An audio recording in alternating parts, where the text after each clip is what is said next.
अगर तुम कभी रोते हुए पकड़े जाओ तो मेरे अंदर इतना गुस्सा है कि अगर मैंने उसे अंदर से बाहर ना निकाला तो मैं फट जाऊंगा।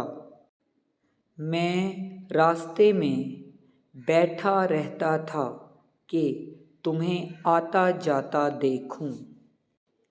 तुम मेरी वो किताब थे जिसे मैं बार बार पढ़ना चाहती थी।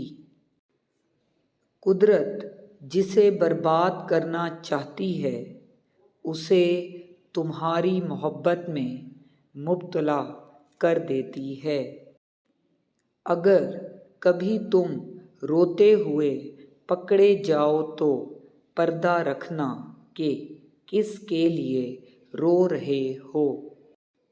मैं उसके साथ होते हुए भी उसके साथ नहीं होती थी।